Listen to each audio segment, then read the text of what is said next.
নমস্কার। আজকে আমরা শুনব শ্রী শ্রী সারদা মায়ের অমৃত কথা। 21শে আগস্ট 1886 খ্রিস্টাব্দ শ্রীরামকৃষ্ণদেবের শেষ স্মৃতি। পুত কাশীপুর উদ্যানবাটি পরিত্যাগ করে মা সারদা দেবী চলে গেলেন বাগবাজারের বলরাম বসুর বাড়িতে। ঠাকুরের দেহ অবসানের তৃতীয় দিবসে অর্থাৎ 18ই আগস্ট পুতাস্থিপূর্ণ তাম্র কলসের সম্মুখে ভোগ নিবেদন হলো। কিন্তু প্রশ্ন দেখা দিল, উদ্যানবাটিতে আর অবস্থান সঙ্গত বা সম্ভব কিনা। প্রশ্নটা প্রধানত অর্থনৈতিক। আগস্ট মাস পর্যন্ত ভাড়া দেওয়া আছে, কিন্তু তারপর প্রবীণ গৃহস্থ ভক্তদের আর এই ব্যয়ভার বহনের ইচ্ছা নেই। নরেন্দ্রনাথ প্রমুখ যুবক ভক্তেরা চান মায়ের শোক হ্রাসের জন্য এবং অস্থি সংরক্ষণের একটি উপযুক্ত স্থান নির্বাচন করে সেখানে উপযোগী মন্দির নির্মাণ করার জন্য কিছু সময়, এবং সেই কারণেই আরও কিছুদিন উদ্যানবাটিতে অবস্থান করতে। কিন্তু তাদের তো আর্থিক সঙ্গতি বলতে কিছু নেই। ঠাকুর শ্রীরামকৃষ্ণদেবের অস্থি সংরক্ষণ করে উপযুক্ত স্থানে তার ওপর মন্দির নির্মাণ তাদের কাছে নিছক স্বপ্ন মাত্র। রামচন্দ্র দত্তের নেতৃত্বে একটি সভায় স্থির হল কাকুরগাছিতে রামচন্দ্র দত্তের বাগানে, যেখানে শ্রীরামকৃষ্ণদেব উপস্থিত হয়ে বিশেষ প্রীতি লাভ করেছিলেন, সেইখানেই অস্থি সংরক্ষণ করা হবে। যুবক ভক্তগণ এ ব্যবস্থায় সম্মতি জানাতে পারলেন না, কিন্তু বাধ্য হয়েই তারা মেনে নিলেন। তাদের পক্ষে ছিলেন গিরিশচন্দ্র, বলরাম বসু, সুরেন্দ্র মিত্র প্রমুখ কয়েকজন গৃহস্থ ভক্ত মাত্র। এই নিয়ে মতান্তর এক সময় মনান্তরেও পরিণত হয়েছিল। শ্রীমা এই ঘটনাতে ব্যথিত হয়ে গোলাপ মাকে বলেছিলেন, এমন সোনার মানুষ চলে গেলেন, দেখছো গোলাপ, ছাই নিয়ে ঝগড়া করছে। শেষ পর্যন্ত প্রবীণ গৃহস্থ ভক্তদের ইচ্ছায় পূর্ণ হলো এবং 23শে আগস্ট 1886 কাকুরগাছির যোগোদ্যানে তাম্র কলসটি উপযুক্ত সমারোহের সঙ্গে সমাহিত হলো। তাতে অবশ্য যুবক ভক্তরাও যোগদান করলেন, কিন্তু তার আগেই শশী মহারাজ, পরে যিনি স্বামী রামকৃষ্ণানন্দজি হয়েছিলেন, নিরঞ্জন মহারাজ মানে স্বামী নিরঞ্জনানন্দ, তাম্রকলস থেকে বেশিরভাগ ভস্ম ও কিছু অস্থি সকলের অলক্ষ্যে একটি স্বতন্ত্র পাত্রে সরিয়ে রেখে গোপনে বলরামবাবুর বাড়িতে রেখে সেখানেই নিত্য পুজোর ব্যবস্থা করলেন। 30শে আগস্ট বলরাম বসুর বাড়ি থেকেই মা সারদা দেবী বৃন্দাবন যাত্রা করলেন। সঙ্গে গেলেন যোগীন মহারাজ, কালী মহারাজ, লাটু মহারাজ, গোলাপ মা ও লক্ষ্মী দেবী। পথের মধ্যে তারা বৈদ্যনাথ ধাম এবং কাশী দর্শন করে পৌঁছালেন অযোধ্যায়। মনে হয় 31শে আগস্ট শ্রীমা বৈদ্যনাথ ধাম দর্শন করে সেই দিনই কাশী অভিমুখে যাত্রা করে 1 সেপ্টেম্বর কাশীধামে পৌঁছান। ঠিক কতদিন কাশীধামে অবস্থান করেছিলেন বলা কঠিন। যে কয়দিন এখানে ছিলেন তার মধ্যে বিশ্বনাথ, অন্নপূর্ণা ও অন্যান্য দেবদেবী দর্শন করেন। বেণীমাধবের ধ্বজাতেও আরোহণ করেন। একদিন বিশ্বনাথের আরতি দর্শন করে ভাবাবেশে তার পক্ষে অস্বাভাবিক দ্রুত পদক্ষেপে বাসস্থানে পৌঁছেই বলেন, ঠাকুর আমার হাত ধরে মন্দির থেকে নিয়ে এলেন। অন্য আর একদিন কয়েকজন মহিলার সঙ্গে ভাস্করানন্দ স্বামীকে দর্শন করতে চান। স্বামীজি তখন সম্পূর্ণ উলঙ্গ অবস্থায়। শ্রীমা এবং অন্যান্য মহিলাদের দেখে অবিচলিত স্বামীজি বলেন, শঙ্কা মাত করো মাই, তুম তো জগদম্বা হো, শরম কেয়া। পরে শ্রীমা এই ঘটনার উল্লেখ করে বলেছিলেন, আহা কি নির্বিকার মহাপুরুষ, শীত গ্রীষ্ম সমান উলঙ্গ হয়ে বসে আছেন। কাশী থেকে সারদা দেবী পৌঁছলেন অযোধ্যায়। সেখানে মাত্র একদিন কাটিয়ে পরদিনই রওনা হন বৃন্দাবন অভিমুখে। এই সময়ে ট্রেনে অকল্পনীয়ভাবে তিনি ঠাকুর শ্রীরামকৃষ্ণদেবের দর্শন পান। শ্রীরামকৃষ্ণদেবের বাহুতে একটা সোনার ইষ্ট কবচ ছিল। অসুখের সময় তিনি সেটি খুলে মা সারদা দেবীকে দিয়েছিলেন। শ্রীমা নিজের বাহুতে সেটি ধারণ করে নিয়মিত পুজো করতেন। রেলগাড়িতে সেই কবচ সমেত হাত জানলার পাশে উপরের দিকে রেখে শুয়েছিলেন। অকস্মাৎ জানলা দিয়ে মুখ বাড়িয়ে শ্রীরামকৃষ্ণ মূর্তি তাকে সতর্ক করে দেন, ওগো, তোমার হাতে সোনার ইষ্ট কবচ এমন করে রেখেছ কেন? ও যে চোরে অনায়াসে খুলে নিতে পারে। শ্রীমা তাড়াতাড়ি উঠে কবচটি হাত থেকে খুলে যে টিনের বাক্সে তার নিত্য পূজিত ঠাকুরের ফটোটি থাকত তার মধ্যে রেখে দিলেন। ওই কবচ এরপর আর তিনি ধারণ করেননি। 1312 বঙ্গাব্দের প্রথম দিকে, ইংরাজি 1905 সাল, ওই ইষ্ট কবচ মঠের ঠাকুর ঘরে নিত্য পুজোর জন্য স্বামী প্রেমানন্দের হাতে দেন এবং তাকে পুজো বিধিও শিখিয়ে দেন।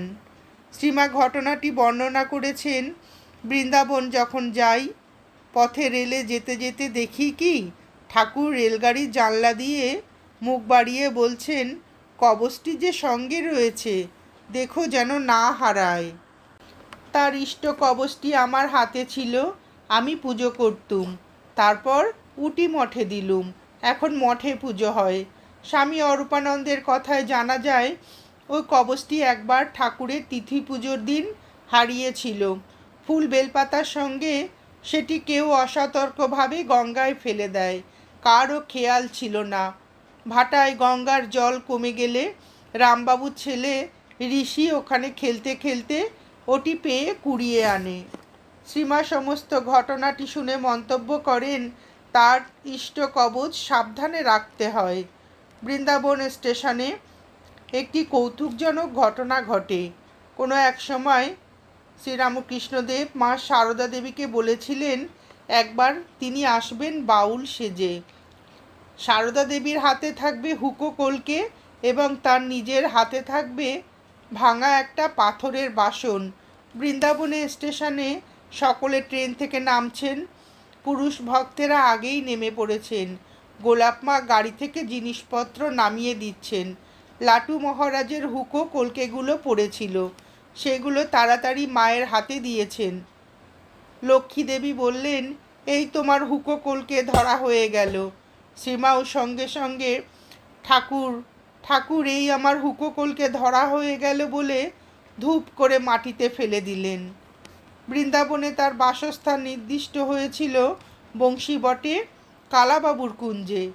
প্রথম দিকে শ্রী মায়ের এতদিনের সংযত ভাবাবেগ এই সময় প্রবলভাবে আত্মপ্রকাশ করে। শ্রীরামকৃষ্ণদেবের তিরোভাবের কিছুদিন আগে যোগিন মা, মানে শ্রীমা বলতেন মেয়ে যোগিন, আর স্বামী যোগানন্দকে বলতেন ছেলে যোগিন, বৃন্দাবনে আসেন। তার সঙ্গে এখানে সাক্ষাতের পরেই শ্রী মায়ের এতদিনের রুদ্ধ শোক তীব্রভাবে প্রকাশিত হয়। যোগিন মার সঙ্গে সাক্ষাৎ ঠাকুর শ্রীরামকৃষ্ণদেবকে হারাবার প্রবল বেদনার কারণে তিরোভাবকালে যোগিন মার অনুপস্থিতি হয়তো যোগিন মার দিক থেকেই প্রথম শোকোচ্ছ্বাস সারদা দেবীকে বিচলিত করেছিল। সেই সময় তার সঙ্গিনীরাও নানাভাবে তাকে সান্ত্বনা দিয়েও সে শোক প্রশমিত করতে পারেনি। ক্রমশ তিনি আত্মস্থ হয়ে ওঠেন। এই সময় শ্রীরামকৃষ্ণদেব তার কাছে বারবার আবির্ভূত হয়ে তাকে শান্ত করেন এবং ক্রমাগত 3 দিন তার আদেশ লাভের পর পূজাকালে স্বামী যোগানন্দকে মন্ত্র দান করেন। যোগিন মহারাজ পূর্ব থেকেই মায়ের সেবা কার্য করতেন। মন্ত্র লাভের পর সম্পূর্ণরূপে মায়ের সেবক রূপে আত্মনিয়োগ করেন। স্বামী বিরজানন্দের কাছে স্বামী অপূর্বানন্দ শুনেছিলেন দেহত্যাগের পূর্বে শ্রীরামকৃষ্ণদেব কাশীপুরে শ্রীমাকে 8টি মন্ত্র শিখিয়ে দিয়েছিলেন এবং বলেছিলেন, এসব সিদ্ধ মন্ত্র, তোমার কাছে যারা দীক্ষার্থী হয়ে আসবে তাদের দিও। এই সিদ্ধ মন্ত্র যাকে দেবে তার ইষ্ট দর্শনের আগে দেহত্যাগ হবে না। বৃন্দাবনে অবস্থানকালে মা সারদা দেবীর আধ্যাত্মিক জীবনেরও অপূর্ব বিকাশ ঘটে। এই সময় মাঝে মাঝেই তিনি সমাধিস্থ হয়ে পড়তেন। একদিন ধ্যান করতে করতে তিনি গভীর সমাধিতে নিমগ্ন হন। যোগিন মা অনেকক্ষণ নাম শোনাবার পর সেই ভাব কিছুটা প্রশমিত হয় এবং সমাধি ভঙ্গের পর শ্রীরামকৃষ্ণদেব যেমন বলতেন সেই রকম তিনিও বলে উঠলেন, খাবো। কিছু খাবার, জল ও পান তার সামনে ধরতেই ঠাকুরের মতো সামান্য খেলেন। এমনকি ঠাকুর যেমন পানের সরু দিকটা দাঁতে কেটে ফেলে দিয়ে খেতেন, তিনিও অনুরূপভাবে পান খেলেন। মা সারদা দেবীর চিরকাল কীর্তন গানের প্রতি গভীর আকর্ষণ। বৃন্দাবনে লাটু মহারাজ ও লক্ষ্মী দেবীর সঙ্গে ভগবানজির আশ্রমে যেতেন নাম কীর্তন শুনতে। কখনো কখনো রাধাভাবে ভাবিত হয়ে সকলের অগোচরে চলে যেতেন যমুনার তীরে।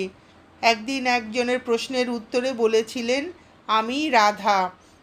কৃষ্ণময়ী শ্রীমতী রাধা যেমন কৃষ্ণ ধ্যানে তন্ময় হয়ে যেতেন, এখানে মায়ের জীবনেও দেখা যায় তিনি রামকৃষ্ণভাবে তন্ময় হয়ে ঠাকুরের মতোই আচরণ করতেন এবং ভাব সমাধিস্থ অবস্থায় তাকে কোনো প্রশ্ন করলে তার উত্তরগুলিও হতো শ্রীরামকৃষ্ণদেবের মতো। একটি সাম্প্রতিক প্রবন্ধে উদ্বোধন 1399 জ্যৈষ্ঠ স্বামী অচ্যুতানন্দ বৃন্দাবনবাসকালে শ্রীমায়ের আবাস কালাকুঞ্জের একটি রেখাচিত্র অঙ্কন করেছেন। যমুনার ঘাট ধরে বংশীবট এলাকায় পৌঁছে পানিঘাটের কাছে যমুনার চড়া ছেড়ে গলি দিয়ে পশ্চিমে একটু উঠতেই একটি প্রাচীন বাড়ি দেখা গেল। এটাই কালাবাবুর কুঞ্জ। কলকাতার শ্যামবাজারের গুরুপ্রসাদ বসু বৃন্দাবনে এই কুঞ্জ এবং শ্যাম রায়ের বিগ্রহ প্রতিষ্ঠা করেন। তাদের আত্মীয়তার সূত্রে শ্রীরামকৃষ্ণ দেব ও ভক্ত বলরাম বসুর ব্যবস্থাপনায় শ্রী শ্রী মা 1886 খ্রিস্টাব্দে শ্রী শ্রী ঠাকুরের স্থূল দেহ অপ্রকট হওয়ার পরে তার সেবক ও সেবিকাদের সঙ্গে এখানে আসেন। বাড়ির একতলায় শ্যাম রায়ের বিগ্রহ, দোতলার বাদিকের ঘরখানিতে মা থাকতেন, আর ছাদের আর এক প্রান্তে ডান দিকের ঘরে মেয়ে ভক্তরা এবং নিচের ঘরে যোগেন মহারাজ, লাটু মহারাজ, কালী মহারাজ প্রভৃতি পুরুষ ভক্তেরা থাকতেন। এখনও এই ঘরে মায়ের ব্যবহার করা একখানি তক্তপোষ আছে, তাতে মায়ের একটি ছবি সাজিয়ে রাখা হয়েছে। বৃন্দাবনে অবস্থানকালে দক্ষিণেশ্বর মন্দির থেকে চিঠি পৌঁছালো, তার মাসহারা বন্ধ হয়ে গেছে। সংবাদ শুনে সারদা দেবী মন্তব্য করেন, সংসারে কত রকমের লোক সব দেখলুম। রানী রাসমণির জামাতা, মথুরবাবুর পুত্র ত্রৈলোক্য। ঠাকুর যখন আর পুজো করতে পারলেন না, তখন হতে মাইনের টাকাটা বন্ধ না করে আমাকে 7টি করে টাকা দিত। তা বন্ধ করেছে করুক, এমন ঠাকুরই চলে গেলেন, টাকা নিয়ে আর কি করব। বৃন্দাবনে বিহারী মহারাজজির মন্দিরে মা সারদা দেবী প্রার্থনা করেন, ঠাকুর তোমার রূপটি বাঁকা, মনটি সোজা, আমার মনের বাঁক ঠিক করে দাও। রাধা রমণের মন্দিরে ভাব অবস্থায় তিনি দেখেছিলেন হাওড়ার নবগোপাল ঘোষের পত্নী পাখা হাতে সখীর মতো ভগবানকে হাওয়া করছেন। সেদিন বাসায় ফিরে তিনি যোগিন মাকে তার দর্শনের কথা জানিয়ে বলেন, যোগেন, নবগোপালের পরিবার বড় শুদ্ধ। বৃন্দাবনে অবস্থানকালে গৌরী মার সঙ্গেও সারদা দেবীর মিলন ঘটে। শ্রীরামকৃষ্ণের অসুস্থতার সময় গৌরী মা বৃন্দাবনে আসেন। তিনি প্রথম কালাবাবুর কুঞ্জে কিছুদিন কাটিয়ে চলে যান কোনো নির্জন স্থানে সাধনার জন্য। পরে যখন যোগেন মা বৃন্দাবনে আসেন, তখন তিনি বহু সন্ধান করেও গৌরীমার সাক্ষাৎ পাননি। গৌরীমা তখন একটি বিশেষ সাধনা করছিলেন, যার জন্য সূর্যোদয় থেকে সূর্যাস্ত পর্যন্ত উপবাস করে একাদিক্রমে 9 মাস কালযাপন করতে হয়। নির্জন স্থানে সাধনা শেষ করে ফিরে বৃন্দাবনে এসে শ্রীরামকৃষ্ণদেবের দৃঢ়ভাবে সংবাদ পেয়ে ভৃণ্ডপাতে দেহত্যাগ করতে উদ্যত হন। সেই সময় শ্রীরামকৃষ্ণদেব তার সামনে আবির্ভূত হয়ে তিরস্কার করে বলেন, তুই কি মরবি নাকি? গৌরীমা বুঝতে পারেন তার অনেক কাজ বাকি, তার মৃত্যু ঠাকুরের কাছে অভিপ্রেত নয়। তারপর আবার তিনি সাধনাস্থলে ফিরে যান। মা সারদা দেবী বৃন্দাবনে পৌঁছে বহু চেষ্টা করেও গৌরীমার সন্ধান পেলেন না। অকস্মাৎ একদিন যোগানন্দা স্বামী রাওলে রাধারানীর আবির্ভাব ক্ষেত্র দর্শন করতে গিয়ে একখানি গৈরিক শাড়ি রোদে শুকাতে দেখতে পান। কৌতূহলবশত অনুসন্ধান করে তিনি একটি গুহার মধ্যে গৌরীমাকে আবিষ্কার করেন। তখন তিনি ধ্যান নিমগ্না। তার ধ্যান ভঙ্গ না করে যোগীন মহারাজ কালাকুঞ্জে ফিরে এসে শ্রীমাকে ঘটনার কথা জানান। পরদিনই মা সারদা দেবী উপস্থিত হন সেখানে। শ্রীরামকৃষ্ণের তিরোভাবের পর এই প্রথম উভয়ের সাক্ষাৎ। সততই দুজনে শোকবিহ্বল হয়ে পড়েন। শ্রীরামকৃষ্ণদেব মা সারদা দেবীকে বৈধব্য চিহ্ন ধারণ না করে গৌরীর কাছে শাস্ত্র নির্দেশ জেনে নিতে বলেছিলেন।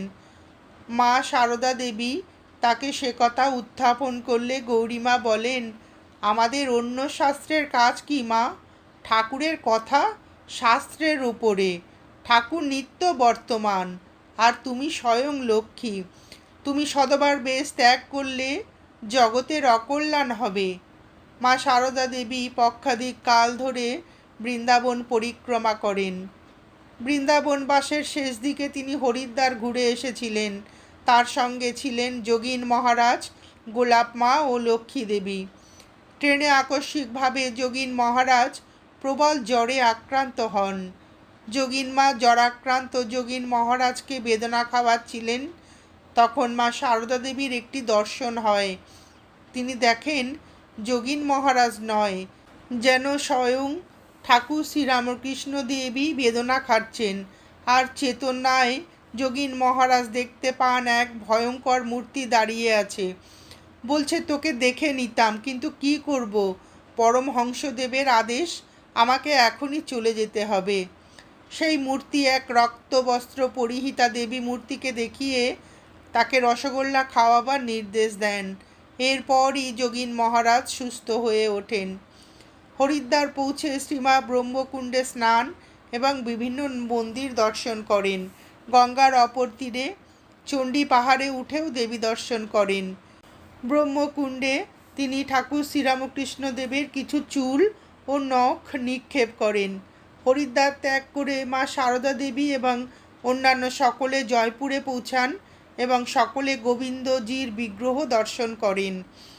অন্যান্য মূর্তিগুলির মধ্যে যোগীন মহারাজ দেখতে পান অসুস্থ অবস্থায় তার স্বপ্নে দেখা দেবী মূর্তি, শীতলা মূর্তি। নির্দেশ মতো সেই দেবীকে রসগোল্লা ভোগ দেওয়ানো হলো। জয়পুর থেকে পুষ্কর তীর্থে উপস্থিত হয়ে মা সারদা দেবী সাবিত্রী পাহাড়ে আরোহণ করেন। তীর্থ পরিক্রমা শেষ করে কলকাতা ফেরার পথে সকলে প্রয়াগ দর্শন করেন। প্রয়াগে গঙ্গা যমুনার সঙ্গম স্থলে তিনি শ্রীরামকৃষ্ণদেবের অবশিষ্ট কেশ বিসর্জন দেন। সেই দিনের ঘটনার প্রসঙ্গে তিনি বলেছিলেন, ঠাকুরের চুল কি কম জিনিস? তার শরীর ত্যাগের পর যখন প্রয়াগ যাই, তখন তার ওই চুল তীর্থে দেবার জন্য সঙ্গে নিয়েছিলাম। গঙ্গা যমুনার সঙ্গমের স্থির জলের কাছে ওই চুল হাতে নিয়ে জলে দেব দেব মনে করছি, এমন সময় হঠাৎ ঢেউ উঠে আমার হাত থেকে ওই চুলগুলি নিয়ে আবার জলে মিলিয়ে গেল। তীর্থ পবিত্র হবার জন্য তার চুল আমার হাত থেকে নিয়ে গেল। ত্রিবেণীতে লক্ষ্মী দেবী মস্তক মুণ্ডন করলেও মা সারদা দেবী করেননি। এই সম্পর্কে দুর্গাপুরী দেবী একটি কাহিনী বর্ণনা করেছেন। ত্রিবেণী সঙ্গমে স্নানকালে মা সারদা দেবী নিজের কেশদাম বিসর্জন দেবেন বলে স্থির করেছিলেন। তার এই সংকল্পের কথা কাউকে জানাননি। স্নানের পূর্বরাত্রির অবসানে শুনতে পেলেন অতি গম্ভীর বেদনার্ত কণ্ঠ, লক্ষ্মী, লক্ষ্মী, লক্ষ্মী। দরজার দিকে তাকিয়ে দেখেন শ্রীরামকৃষ্ণদেব দুহাত দিয়ে দরজা ধরে দাঁড়িয়ে আছেন। তার অলংকার ত্যাগে যেমন তিনি নিষেধ করেছিলেন, কেশমুণ্ডনেও যেন সেই অভিপ্রায়টি ব্যক্ত হলো। সকলে সেই কাহিনী শুনে বলেন, ঠাকুর লক্ষ্মী দেবীকে ডেকেছিলেন, কিন্তু গৌরীমা বলেন, না মা, ঠাকুর তোমাকেই ডেকেছিলেন। ত্রিবেণীতে আজ ভোরে তুমি স্নান করবে, তাই ঠাকুর তোমাকে ডেকে দিয়ে গেলেন। নমস্কার, আজ এ পর্যন্তই। শ্রী শ্রী সারদা মায়ের এই অদ্ভুত সুন্দর অমৃত কথা শুনে আপনাদের ভিডিওটি কেমন লাগলো জানাবেন। শ্রী শ্রী ঠাকুর ও শ্রী শ্রী মায়ের অফুরন্ত আশীর্বাদ আপনাদের সকলের মাথার উপর অঝোর ধারায় বর্ষিত হোক, এই প্রার্থনা করে ভিডিওটি শেষ করছি।